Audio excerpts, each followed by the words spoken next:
Assalamualaikum warahmatullahi wabarakatuh. Kami dari kelompok 5 akan menjelaskan tentang jenis-jenis penelitian kuantitatif yang meliputi penelitian eksperimen, penelitian korelasi, dan juga penelitian survei. Yang pertama merupakan penelitian eksperimen. Penelitian eksperimen ini merupakan satu-satunya tipe yang lebih akurat dibandingkan dengan tipe penelitian yang lain dalam menentukan relasi hubungan sebab akibat. Hal ini dapat terjadi karena pada penelitian eksperimen, peneliti berdaya dan dapat melakukan pengawasan terhadap variabel bebas baik sebelum penelitian maupun selama penelitian. Peneliti dapat memanipulasi variabel bebas dan mengatur situasi penelitian dengan benar, sehingga dapat mengungkapkan faktor-faktor sebab akibat. Menurut Frankel dan Whelan 1993, penelitian eksperimen ini memiliki dua keunikan. Yang pertama, merupakan satu-satunya penelitian yang memberi kesempatan kepada peneliti untuk langsung dapat mempengaruhi variabel penelitian. Yang kedua, merupakan satu-satunya tipe penelitian yang dapat menguji hipotesis tentang relasi hubungan sebab akibat. Nah, variabel bebas ini disebut juga sebagai variabel eksperimen atau variabel perlakuan. Penelitian eksperimen ini dibagi menjadi 3 jenis. Yang pertama adalah pre-eksperimen.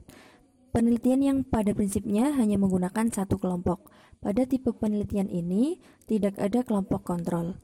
Tipe penelitian antara lain the one-shot case study, the one-group pretest post-test design, the static group comparison design. Yang kedua adalah quasi-eksperimen. Peneliti tidak melakukan randomisasi dalam penentukan subjek ke kelompok penelitian, namun hasil yang dicapai cukup berarti dari validitas eksternal atau internal. Tipe penelitian ini antara lain the non-randomized control group pretest post-test design, the time series experiment, the control group time series, the equivalent time simples design. Dan yang terakhir adalah true experiment. Peneliti mengontrol variabel-variabel yang diteliti dengan baik serta mengendalikan situasi penelitian dari ancaman yang mungkin merusak hasil penelitian dari keadaan sebelumnya.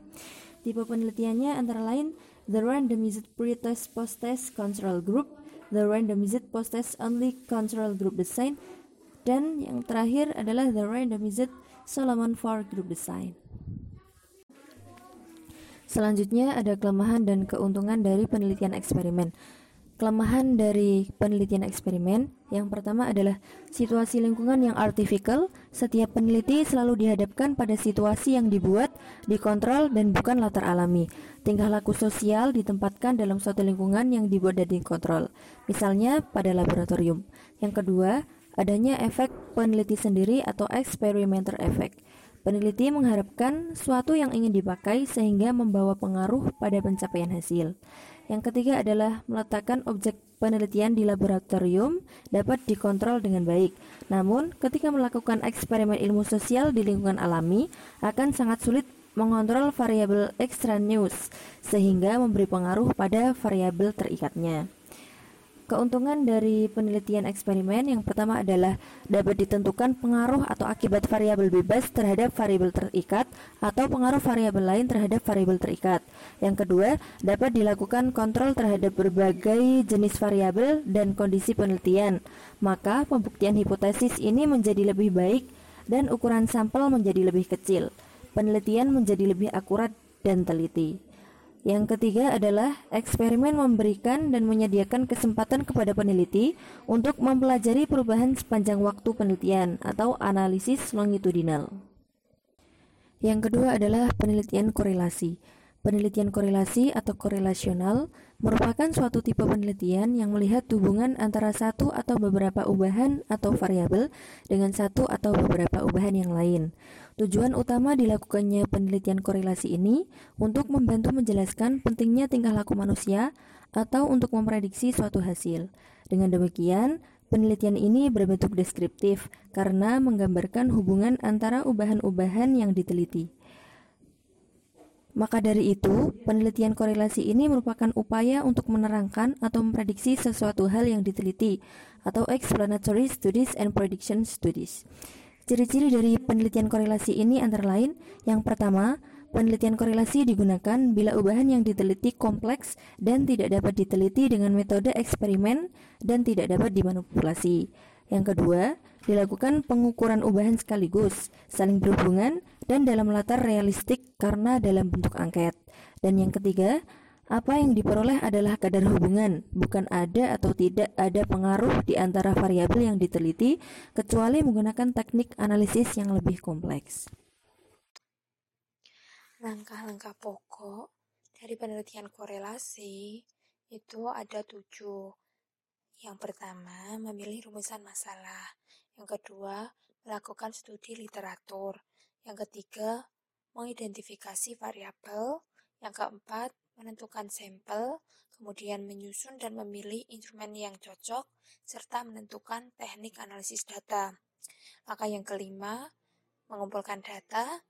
Yang keenam, menganalisis dan interpretasi data. Yang ketujuh, menyusun laporan penelitian. Dari penelitian korelasi, terdapat keterbatasan. Yang pertama yaitu bahwa hasil penelitian ini mengidentifikasikan apa sejalan dengan apa, tetapi tidak mengidentifikasikan saling pengaruh yang tidak kasual. Yang kedua, penelitian tipe ini dinilai kurang tertib dibandingkan tipe penelitian eksperimen karena tidak dilakukan kontrol atau manipulasi terhadap peristiwa yang diteliti. Yang ketiga, yaitu cenderung akan mengidentifikasi pola hubungan yang langsung atau unsur yang dipakai kurang andal dan belum canggih. Keterbatasan yang keempat, pola hubungan ini sering dibuat-buat dan kadang meragukan atau kabur. Yang kelima, sering merancang penggunanya sebagai shotgun research, yaitu melakukan penelitian sekali tembak dengan memasukkan berbagai data tanpa pilihan yang mendalam dan tanpa interpretasi yang berguna berdasarkan keadaan data yang telah dikumpulkan. Selanjutnya yaitu tentang penelitian survei. Metode penelitian ini digunakan untuk memperoleh atau mengumpulkan data informasi tentang populasi yang besar, yaitu dengan menggunakan sampel yang relatif lebih kecil. Pada metode survei, ada 3 karakteristik. Yang pertama, data informasi dikumpulkan dari kelompok besar orang dengan tujuan mendeskripsikan berbagai aspek dan karakteristik seperti pengetahuan, sikap, kepercayaan, dan kemampuan dari populasi.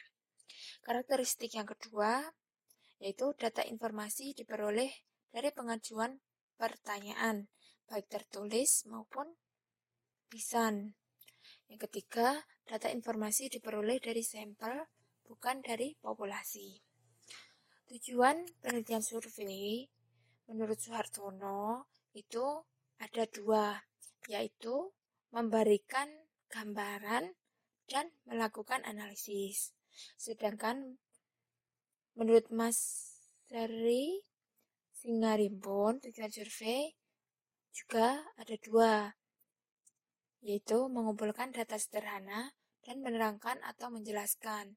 Nah, maksud dari tujuan menurut Singarimbun ini, yakni yang pertama penjajakan, yang kedua deskriptif, yang ketiga penjelasan, yang keempat evaluasi, yang kelima prediksi, yang keenam penelitian operasional, yang ketujuh pengembangan indikator sosial. Nah, dalam penelitian survei ini ada 2 tipe. Yang pertama, cross-sectional survey, yaitu pengumpulan datanya cukup 1 kali. Digunakan untuk mengetahui isu yang bersifat temporer. Sedangkan tipe yang kedua yaitu longitudinal survey. Tipe ini digunakan untuk memahami isu yang berkepanjangan, tetapi populasi lebih kecil dan pengumpulan datanya secara periodik. Prosedur survei yaitu ada 7 langkah. Yang pertama, merumuskan masalah dan menentukan tujuan survei. Yang kedua, menentukan konsep dan hipotesis serta menggali kepustakaan. Yang ketiga, pengambilan populasi dan sampel. Yang keempat, pembuatan kuesioner dan instrumen-instrumen. Yang kelima, pekerjaan lapangan yang termasuk memilih dan melatih pewawancara. Yang keenam, pengolahan data. Dan yang terakhir, analisis dan pelaporan. Sekian penjelasan tentang jenis-jenis penelitian kualitatif. Semoga bermanfaat dan terima kasih.